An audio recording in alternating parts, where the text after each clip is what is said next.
Assalamualaikum warahmatullahi wabarakatuh. Selamat sore, salam sejahtera bagi kita semua. Perkenalkan, nama saya Padang Umar. Saya adalah dosen pada program studi Sarjana Terapan Teknik Mesin Produksi dan Perawatan, jurusan Teknik Mesin Politeknik Negeri Semarang. Mohon izin, pada kesempatan kali ini saya akan menyampaikan video tentang pernyataan diri dosen dalam unjuk kerja Tridharma Perguruan Tinggi atau PDD UKT-PT pada bidang pengajaran sebagai salah satu syarat mengikuti sertifikasi dosen tahun 2023. Mata kuliah yang akan saya sampaikan pada kesempatan ini adalah mata kuliah Teknik Perawatan Permesinan Dasar. Pada video ini akan dijelaskan dalam dua bagian. Yang pertama adalah deskripsi singkat mata kuliah, dan yang kedua adalah demonstrasi perkuliahan. Mari kita simak penjelasan sebagai berikut. Pada bagian pertama, akan saya jelaskan tentang deskripsi singkat mata kuliah Teknik Perawatan Permesinan Dasar. Mata kuliah Teknik Perawatan Permesinan Dasar merupakan mata kuliah wajib yang diajarkan di semester 2 dengan kode mata kuliah 421182211. Mata kuliah ini memiliki bobot 2 SKS teori. Secara singkat, mata kuliah Teknik Perawatan Permesinan Dasar akan membekali mahasiswa dengan pengetahuan terkait tindakan perawatan dan perbaikan komponen mesin industri dengan cara atau teknik sesuai dengan standar perawatan. Adapun capaian pembelajaran, setelah mengikuti perkuliahan diharapkan mahasiswa 1. Mampu menjelaskan konsep dasar dalam pelaksanaan perawatan mesin. Yang kedua, mahasiswa mampu menjelaskan teknik atau cara dalam melakukan perawatan dan perbaikan komponen mesin. Yang ketiga, mahasiswa mampu mengidentifikasi kerusakan komponen mesin. Sedangkan capaian pembelajaran lulusan yang dibebankan pada mata kuliah ini, 1. Menunjukkan sikap bertanggung jawab atas pekerjaan di bidang keahliannya secara mandiri. Yang kedua, mampu menerapkan pemikiran logis, kritis, inovatif, bermutu, dan terukur dalam melakukan pekerjaan yang spesifik di bidang keahliannya, serta sesuai dengan standar kompetensi kerja bidang yang bersangkutan. Yang ketiga, menguasai pengetahuan tentang perkembangan teknologi terbaru dan terkini untuk manufaktur dan perawatan mesin industri. Yang keempat, mampu merancang, menganalisis teknik perawatan dan manajemen perawatan industri sesuai dengan standar perawatan mesin. Yang kelima, mampu menggunakan teknologi terkini dalam melaksanakan pekerjaan proses manufaktur dan teknik perawatan industri. Adapun materi pembelajaran selama satu semester, 1. Pendahuluan. Yang kedua, pengencang atau fastener. Yang ketiga, bantalan atau piring. Yang keempat, kesatusumbuhan atau alignment. Yang kelima, kopling. Yang keenam, transmisi roda gigi atau gear transmission. 7. Transmisi rantai atau chain drive transmission. Yang kedelapan, transmisi puli atau belt drive transmission. Yang kesembilan, seal. Dan yang kesepuluh adalah lubricant and lubrication. Sistem pembelajaran yang kita lakukan adalah tatap muka secara langsung. Di samping itu, saya juga menggunakan media pembelajaran seperti WA Group, dimaksud untuk mempermudah dalam sarana komunikasi dan koordinasi dalam proses pembelajaran. Yang kedua adalah El Nino atau e-learning system Polines, yang dapat difungsikan dalam mengakses materi pembelajaran, instruksi kuliah, memberikan tugas, dan pengumpulan tugas. Untuk metode pembelajaran yang saya gunakan adalah 1. Ceramah. Metode ini sebagai bentuk penyampaian materi dengan harapan mahasiswa dapat mengetahui dan memperoleh materi secara luas. Yang kedua, diskusi. Diharapkan mahasiswa dapat lebih mengembangkan pikiran serta dapat meningkatkan kepercayaan diri dalam mengungkapkan ide maupun gagasannya. Yang ketiga adalah penugasan melalui studi kasus. Untuk aspek penilaian terdiri dari kehadiran, tugas, keaktifan di dalam kelas, dan evaluasi yang terdiri dari ujian tengah semester dan akhir semester. Demikian penjelasan pada bagian pertama, yaitu deskripsi singkat mata kuliah. Untuk penjelasan yang kedua adalah demonstrasi perkuliahan secara offline. Bagian ini saya akan memutarkan cuplikan video perkuliahan. Selamat menyaksikan.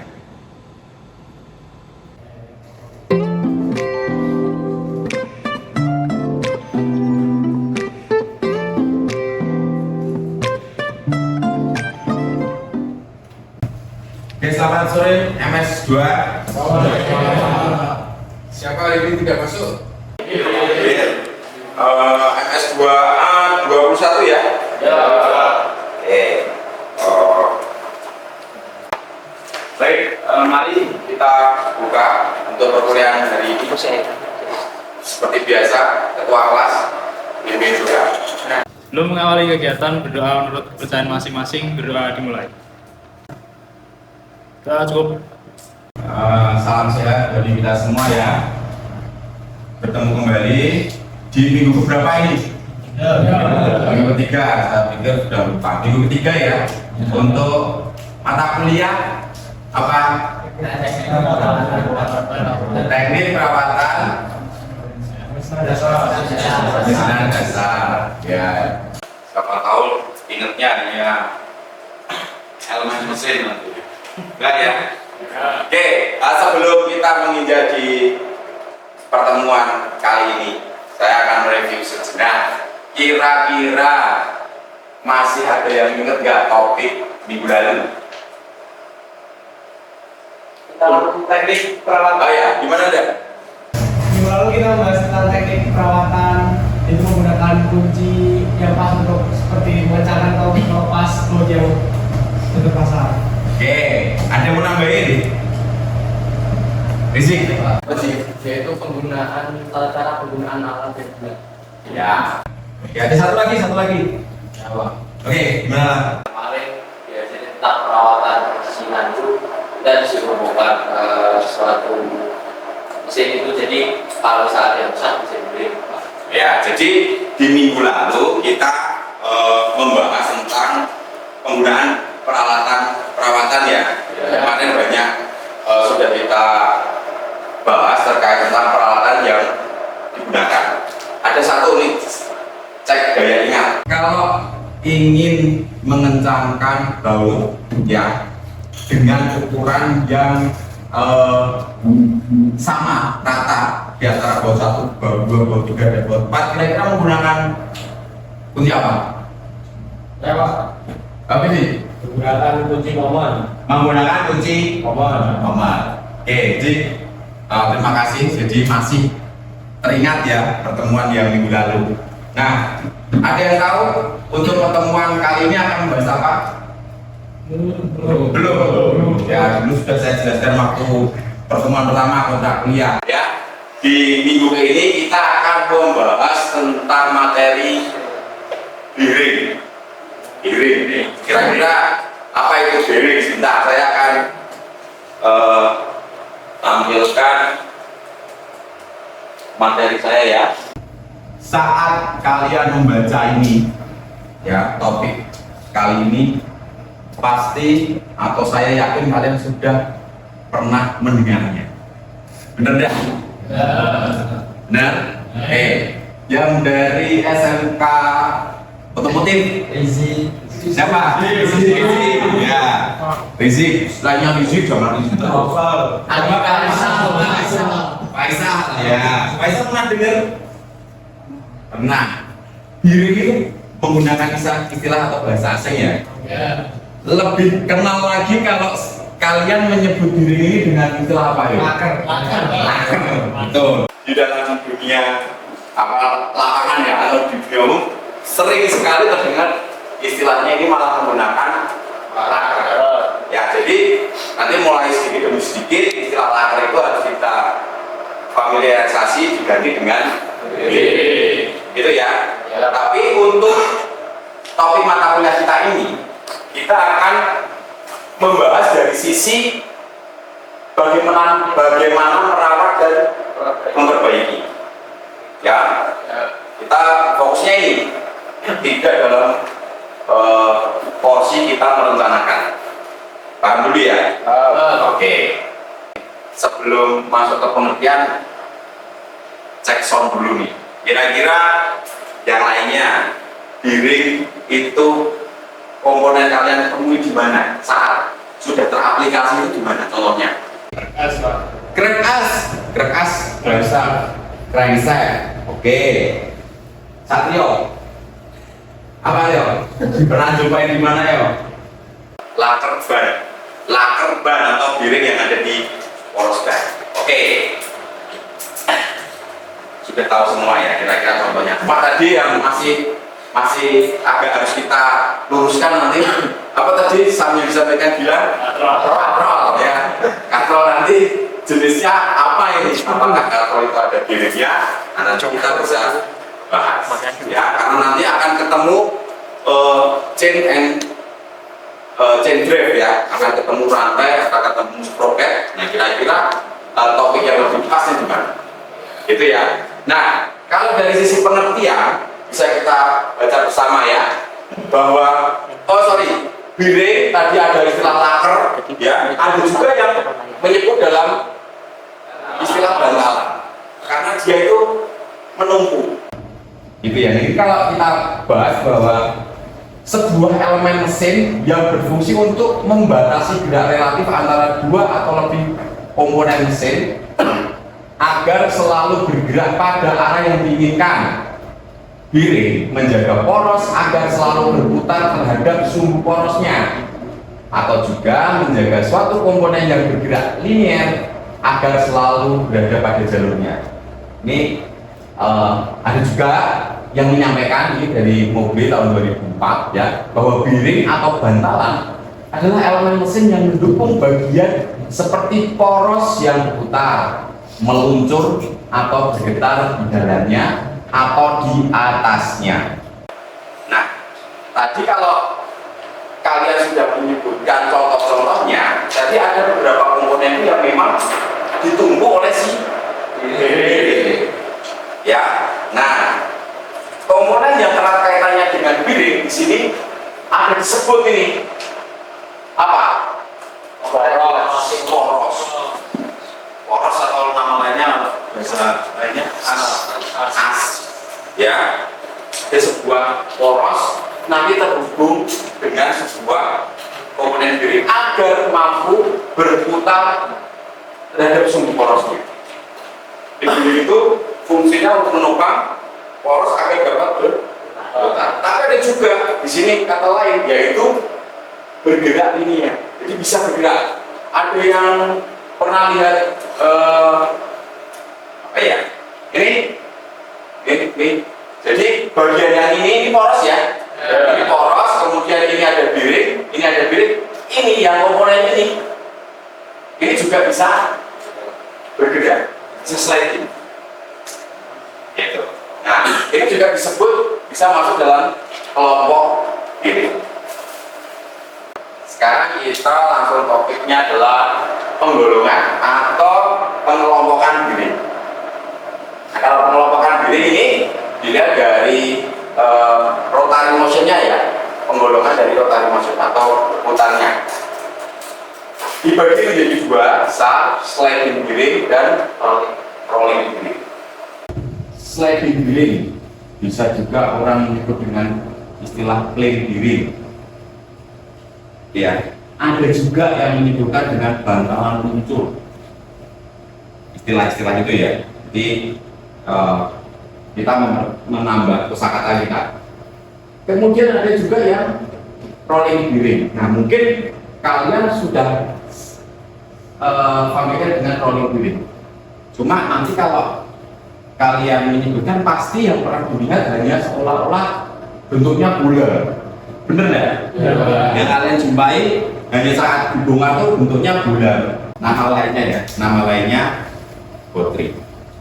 Nih, nah di dalam sliding bearing ya itu pembagiannya ada yang metalik dan non metalik. Dari yang rolling bearing itu dibedakan dari jenis rolling elemennya atau elemen yang berputarnya.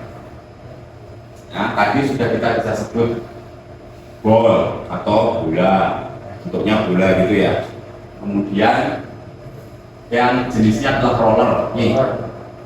Ini silindrikal berarti silinder. Pejal ya, ini pejal ya. Pejal, kemudian taper. Taper nih, taper. Bedanya, lihat ini, terlihat ya. Oke. Kemudian yang ini barrel.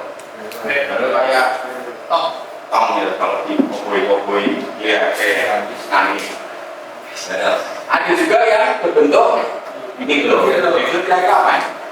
Membentuk seperti apa? Malah. Apa itu?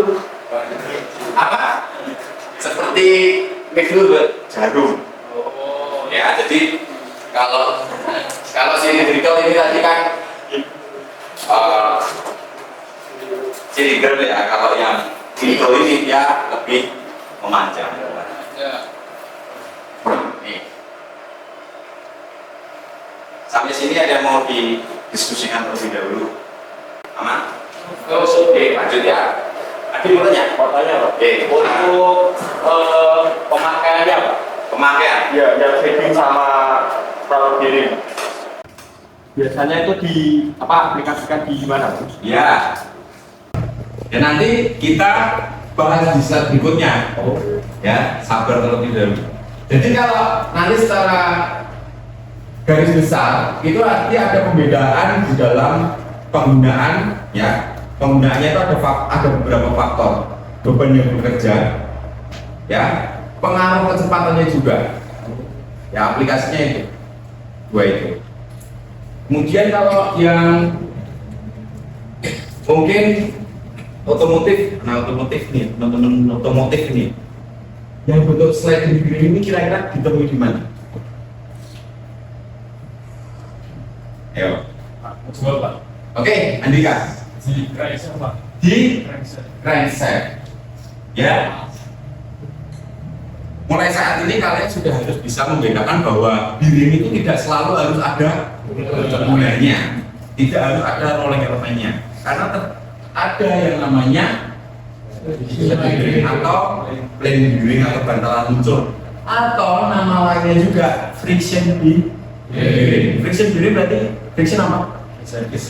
Gesekan, ya, yang memungkinkan terjadi gesekannya itu besar. Nah tadi teman-teman Andika sudah menjelaskan satu contoh yaitu berada di crankshaft. Di bahasa otomotif biasa disebut apa? Metal hidup, Pak. Metal hidup. Coba nanti kita bisa searching ya bagaimana bentuk dari si metal hidup. Gitu ya. Kemudian ini adalah bagian bearing. Tadi kalau yang sisi sini ya itu mewakili dari yang saya ambil satu contoh yaitu di bagian untuk berdiri. Kenapa? Karena di sini elemen yang berputarnya berbentuk bulat, gitu ya. Nah, kita bisa baca di seal. Ini ada seal. Kenapa harus ada seal? Agar bolanya tidak keluar, melindungi keausan. Ayo lebih tepatnya satu bisa melindungi dari kotoran atau debu dari luar yang masuk. Kotoran ya bisa debu, bisa air, itu ya. Karena ada apa atau di dalamnya sini? Ada emasnya, ya ada grease, ada gemuk, ya boleh itu gemuk boleh. Tapi nggak boleh gemuk, ya grease ya boleh di sini. Nah kemudian ada juga ini rolling elemennya gauge atau apa nih? Sangkarnya atau tempat dari si rolling elemennya. Ini kebetulan contohnya di sini untuk yang elemen rollingnya adalah ball. Kemudian ini bagian sini inner ring. Ini akan berkontak dengan poros. Ya, yang ini sama silnya sebagai dua sisi ya, satu sisi. Nah ini yang untuk elemen. Kalau yang ini apa? Yang ini jenis yang apa? Friction bearing. Nah, di sini tidak ada elemen rolling. Ini sama. Nanti di bagian berikutnya ada contoh-contoh dari bearing yang plain bearing. Itu ya. Oke. Kemudian dalam penggunaan bearing tadi sudah disinggung, ada yang ditanyakan dari Adi ya, bahwa bagaimana atau menentukan pemilihan dari bearing yang digunakan. Ya, termasuk salah satunya adalah kita harus melihat beban yang bekerja pada bearing itu. Ya. Nah, apa saja sih beban-beban gaya-gaya yang bekerja pada poros? Ini sudah ditampilkan. Ada yang namanya disebut dengan kombinasi. Ini langsung kombinasi. Coba kita geser sini dulu. Beban radial apa kira-kira? Bebannya arah datangnya atau gayanya tegak lurus dengan suku poros. Ya, disebut dengan beban radial. Kemudian aksial. Aksial apa? Searah dengan yang ketiga adalah beban kombinasi. Dia ada beban radial dan ada beban aksial. Itu nanti akan berbeda penggunaan bearingnya. Itu ya. Kenapa kita harus tahu ya? Ini basic dasarnya penggunaan bearing kan seperti ini. Itu ya. Nah, kita mulai masuk ke bagaimana kita merawat dan memperbaiki. Identifikasi atau kalian bisa bukan mengira sih, bisa menentukan bearing itu rusak itu dari mana? Dari mana? Kocak apanya? Porosnya. Bearingnya kocak. Itu kalau sudah kita lakukan pembongkaran. Kalau belum, Suaranya bukan suara. apa kan? Oke, jadi muncul suara yang berlebih. Itu ya. Suara boleh identifikasi dari suaranya meningkat berlebihan.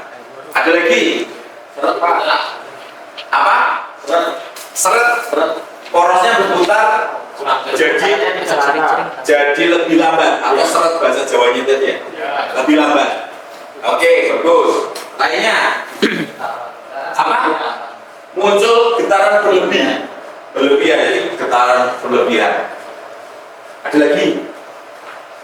Satu lagi. Kira-kira casingnya atau komponen rangkaiannya itu menjadi temperaturnya meningkat, jadi lebih panas. Gitu ya. Nah, dari situ berarti kita harus melakukan penggantian. Kira-kira sendiri bisa direparasi nggak atau gimana? Tidak bisa ya? Ya, jadi kalau sudah mengalami permasalahan itu, bearing itu pasti ganti dengan gitu. Kita hanya bertugas menjaga benar bahwa si bearing itu mampu bekerja sesuai dengan waktu yang sudah ditentukan. Jangan bearing itu rusak sebelum waktunya. Tadi perawatan kan seperti itu ya. Kita mencegah agar komponen peralatan itu mampu bekerja secara optimal. Nah, ada metodenya. Kalau itu metodenya untuk melakukan pelepasan. Yang pelepasan ini, nah dia ada metode kalau yang turun dari sini ke bawah. Nah ini kita sebutnya apa nih? Ada yang pernah dengar alat ini? Tracker, betul. Nah cuma tracker di sini dia sudah mengalami perbaikan ya. Kalau tracker kan kita gunakan apa? Kunci itu. Nah ini nanti batang ini menekan poros, yang ini terkena di bagian piring. Nah, ini. Baik, untuk tugas hari ini ya nanti kalian ada tugas kelompok untuk instruksi tugas sudah saya masukkan di Elnino. Ya, nanti kalian bisa akses Elnino masing-masing ya. Ya Pak. Di sini nanti sudah saya jelaskan nih. Tugas kelompok, satu kelompok 3 mahasiswa. Kemudian tugasnya adalah mahasiswa melakukan pengamatan secara langsung tentang penggunaan atau aplikasi Biring pada sebuah komponen. Ya, nah itu nanti dibuat dalam sebuah laporan berbentuk PPT. Kemudian dalam PPT itu minimal ada nih 1, 2, 3, 4, dan 5. Ada foto Biringnya, kemudian ada jenis Biringnya kamu jelaskan itu apa. Yang ketiga, penggunaannya itu pada komponen atau rangkaian apa atau di mana. Kemudian kalau memang terjadi kerusakan, jelaskan kerusakan yang terjadi seperti apa. Dan yang kelima, bagaimana teknik perawatan dan perbaikan yang dilakukan. Gitu ya. Jadi ini nanti dikumpulkan dalam bentuk PPT. Waktunya 1 minggu dari sekarang. Ya, jadi minggu depan sudah terkumpulkan, bisa saya cek di Elnino saya. Kemudian kalau untuk minggu depan kita review, salah satu kelompok akan saya pilih untuk kita tampilkan di pertemuan berikutnya. Gitu ya. Terima kasih. Sebelum kita akhiri pertemuan pada sore hari ini,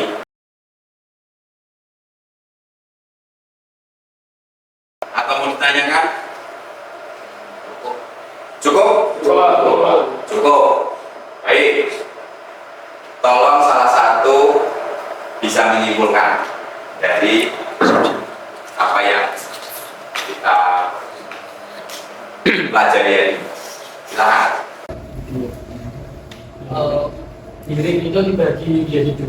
Oke. Pertama plan biring, kemudian ada yang ruangan biring. Kemudian untuk kita bisa melihat dari sebuah piring itu mengalami kerusakan, Ya. itu ada beberapa gejala. Yang pertama itu adanya kekocakan.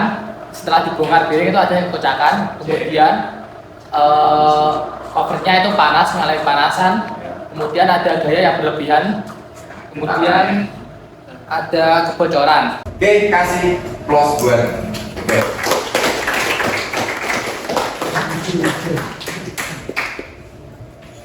MS2A, terima kasih untuk waktu perkuliahan pada sore hari ini yang sudah kita lalui bersama. Sebelum kita akhiri, minggu depan dipersiapkan kalau di rumah daripada buka YouTube lainnya itu bisa belajar tentang besok kita mechanical guide, bisa chain and sprocket. Ya, itu juga banyak aplikasi di bidang industri. Ya, jadi kita awali dengan berdoa. Mari kita akhiri juga dengan berdoa. Akan wakas. Oke, terima kasih MS2A. Selamat melanjutkan aktivitas hari-hari di jalan yang sudah mau pulang. Selamat sore.